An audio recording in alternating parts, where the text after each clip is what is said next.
At our company, your safety and the safety of our employees is of utmost importance. We want to perform all tasks correctly and safely, and to get you home safe and healthy every single day. In this video program briefing, we're going to cover both safety and environmental compliance requirements. The safety briefing will include human performance tools, personal protective equipment, hazard communication, hazardous energy control, confined space entry, fire protection, equipment and tool use, fall protection requirements, ladders and scaffolding procedures, motor vehicles, power-operated equipment and crane and rigging, water safety, first aid procedures, and emergency contact of the plant control room. We'll then cover environmental procedures and requirements. Welcome to the Springdale plant. While at this facility, your attitude should be that all injuries and occupational illnesses are preventable. Safety comes before production. Safety is everyone's responsibility, and we require that you intervene or stop the task if you see that anyone is in harm's way. As for these tools, let's combine these into a drill that we'll call the Human Performance Tools 2-minute drill. In the job site conditions section, ask, are we on the correct component? Is it proper for the task? Are we engaged and on the right step? Has clearance to perform the task been verified? Do we have the proper PPE? And if there are job site hazards, have we corrected them or avoided them altogether? While here, are there any other ongoing jobs in the area? Is there trip-sensitive equipment? And are there component bumping hazards? Think in terms of preventing all injuries. Has the task plan changed, or does it need to change? If so, stop. Immediately place the job in a safe position and contact supervisors at once. Analyze the critical steps for the task and ask, what could go wrong? How do we prevent it from going wrong? In the potential hazards section, identify any confined space atmosphere, overhead work and/or suspended loads, chemical use or storage, pinch points, bending or lifting practices, overexertion or heat stress, housekeeping steps, adequate lighting or ventilation, the danger of slips, trips, or falls, and/or changing and unexpected job site conditions. In the safety principles section again, think in terms of all injuries and illnesses as being preventable, and perform all tasks with knowledge of and control of all hazards. The bottom line is simply this: identify all hazards, plan the task, think, and put your mind into action before performing the task. Moving forward in this briefing, 3 things we want you to be aware of. Refrain from using mobile or cell phones in work activity areas. If you must make or receive any type of call, go to an isolated, hazard-free area to make or receive the call. After you've finished, put the phone in a secure area and perform a job safety briefing prior to continuing work activity. No alcohol, drugs, or weapons are allowed on any part of our company's property. If you witness or you are subjected to workplace violence, discrimination, or harassment, please report any and all such activities to the Springdale Control Room immediately at 724-274-3640. At a minimum, you must wear a hard hat facing forward, ANSI-approved safety glasses with side shields, hearing protection where noise levels are equal to or above 85 dBA, proper gloves for the work task, long pants, and safe work shoes. Now, your company may require you to wear reflective clothing or vest and/or additional PPE somewhat different than even our company's PPE requirements. When in control rooms, office areas, and vehicles or equipment with fully enclosed cabs, then the hard hat, hearing protection, work shoes, and safety glasses don't have to be worn there. Goggles or face shield must be worn in the event of visible airborne dust, chipping, drilling, scaling, breaking concrete, working with chemicals, or using grinding wheel or cutting wheel without a cup-style face shield. Face shields must be worn when using grinders, chainsaws, weed eaters, and blowers, working near unshielded pressurized water-gauge glass, or open ports or doors on service boilers.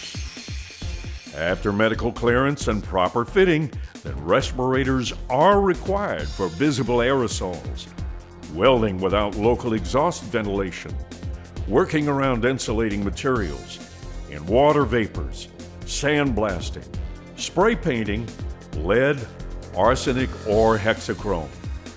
PPE is required and must be identified when pre-job brief checklists are performing and prior to beginning work. Our power stations contain many hazardous chemicals as defined by OSHA's HAZCOM standard 29 CFR 1910.1200. Contractor employees shall have access to safety data sheets at each location. These sheets contain information on health hazards, fire hazards and firefighting, specific hazards, PPE requirements, and first aid procedures. Your employer must notify you of any hazards for materials and/or chemicals with which you may encounter at our plant while working. Finally, contractor personnel transferring a hazardous material to a portable container must make certain that the portable container is labeled with the product name and the hazard warnings. Hazardous energy control is of the utmost importance. There are written lockout, tagout, and tryout procedures for all plant and facility equipment. As a contractor, you must review and follow these procedures for all equipment and related tasks. Our company has a hazardous energy control safety program that uses a combination of locks, tags, and forms. As a contractor, you and your personnel are subject to immediate dismissal from this site in the event that you commit a willful or even unintentional violation of the Hazardous Energy Control Program rules. Contractor personnel shall not operate any valves, electrical switches, or set in motion any machinery that is part of our company's power facility without first obtaining approval and operating instructions from our company representative. In the event contractor personnel need to work on any piece of equipment that is required to be locked out, tagged out, and tried out, a separate hazardous energy control orientation will be provided.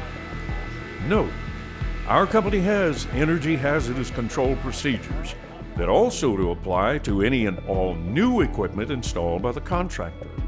However, our company energy control procedures don't apply to construction equipment or machinery supplied by the contractor or equipment designated by our company for the contractor's exclusive use. Under our company's confined space program, absolutely no such space shall be entered until the written requirements are met prior to entry in any such area. Our company will have written procedures and requirements for all confined space locations. Vital parts of this program require prior to confined space entry, you must have our company's approval and briefing. Prior to any confined space entry, hazardous energy sources must be locked out, tagged out, and tried out. Proper entering and departure from the space must be specified and followed. Only a qualified and properly trained entrant may enter such a confined space. Only a qualified and properly trained attendant or hole watch may be stationed outside the confined space and must remain at the entrance during the entire procedure. All special PPE requirements such as supplied air, fall protection, and specialized clothing must be met, and atmospheric testing and the determination of chemicals and/or hazardous materials must be conducted. And finally, a rescue plan must be formulated and in place should it become necessary to rescue an entrant. Our company's facilities have many different fire protection systems. If your approved work must interfere with the operation of a hose station, sprinkler system, hydrant, fire extinguisher, or any other fire prevention equipment, prior to proceeding with that work, you must have the approval of a company representative and your supervisor. As you work, you must maintain fire protection and preventative measures in areas such as change trailers, offices, tool trailers, and construction equipment. Access must be maintained to all fire protection equipment at all times, and fire hose cabinets are for emergency use only and not washdown activities. On-site burning of trash is prohibited. Keep the site free of oily or solvent-soaked rags. Flammable materials must be stored in labeled containers under OSHA requirements, and temporary heating equipment is prohibited, and portable lighting must have appropriate electrical ratings. Portable power tools, manufacturer guards, shields, and handles must be on all such tools, and they must have appropriate GFCI protection. Also, pneumatic-powered tools are to be secured to the hose by pins or hose clamps. Portable grinders must have handles and proper wheel guards.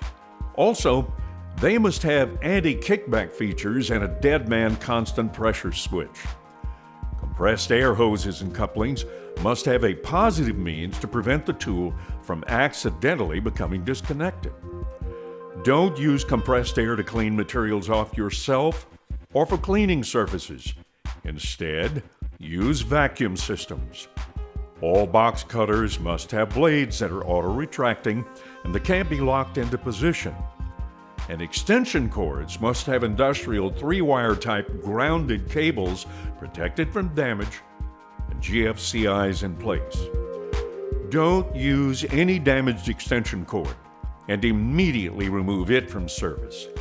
Finally, all contractors are prevented from using our company's tools unless approved by a company representative. Prior to use, a personal fall protection system must be inspected and ready for use. If the system is defective in any way, it must immediately be taken out of service. All personal fall protection systems must have a full body harness, attachment device or lanyard, and be connected to an approved anchorage point. Only designated and properly inspected anchorage devices, such as cross-arm straps, beam clamp, beamer, or the like, must be used. Fall protection must be used when performing all work that exposes you to a fall hazard of 4 feet or greater. A 100% tie-off is required when using a personal fall protection system, and failure to do so may result in your immediate removal from this facility. Floor openings of 12 inches or more in its least dimension shall be guarded by floor opening covers or protected by barricades. If the opening is less than 12 inches and more than 1 inch, it shall be protected by a cover. Our company doesn't recognize the use of warning lines, controlled access zones, or safety monitoring systems under OSHA Subpart M. When used for work, a straight ladder must be securely tied to prevent slipping. If an extension ladder is used, place it at a 75.5-degree angle. The setback is to be 1 foot for each 4 feet of ladder length. Ladders shouldn't be placed in any location where they can be struck by oncoming traffic. The top step of a stepladder shall not be used. The upper section of an extension ladder shouldn't be used alone. If you're using a ladder and are 4 feet or higher from the lower level and work activity creates a fall hazard, then a personal fall arrest system must be used. Prior to anyone working off a scaffold use training must be completed by those persons. No scaffolding modifications should be made by anyone other than a qualified individual under the direction of the on-site person of the scaffolding contractor. Any violation will result in immediate dismissal from this facility. All scaffolding must be tagged. A green tag certifying an OSHA-compliant scaffold. A yellow tag for scaffolding requiring special safety precautions where added safety protection is required. And a red tag for scaffolding not to be used either because it's incomplete or hasn't been inspected or approved. As for crane and rigging work, all contractor personnel who perform rigging must be qualified and certified for such work. Prior to crane and rigging use, a pre-operational inspection of both the rigging and the crane must be performed and documented with the safety inspection checklist kept in the cab. Any damaged rigging shall be taken out of service immediately. And any time that a load is a critical lift, there must be a written plan drafted before the lift. A critical lift is defined as a non-routine crane lift requiring planning and extraordinary safety precautions. Depending on the voltage in a power line, operators must keep cranes a distance of 10 to 45 feet away from power lines at all times. When using and/or operating aerial lifts and scissor lifts, a pre-use inspection must be performed. Personal fall protection systems must be used by all persons within the basket or the cab during the powered platform operation. You must be trained and authorized to operate powered industrial vehicles of all types. Forklifts, bobcats, and other equipment must be equipped with seat belts, reverse alarms, and horns. During equipment operation, seat belts must be worn. Appropriate attachments in accordance with manufacturer guidelines also must be used, and you must never exceed the load capacity of a powered industrial vehicle. Motor vehicle operators must observe all speed limits, wear seat belts, be equipped with reverse alarms if rear view is obstructed, and in certain cases a spotter shall be used for backing. Motor vehicles must always stop and give pedestrians the right of way. In any work area on or near a body of water where there's a danger of drowning, an approved life ring with 90 feet of rope attached must be present. Additionally, a Coast Guard approved personal flotation device must be inspected before a task and worn by the person in the body of water work area. Where required, a manned boat shall be provided upstream, and anyone on such boats shall wear the proper personal flotation device. In the area, distances between ring buoys must not exceed 200 feet. Any call for emergency assistance must go through the control room.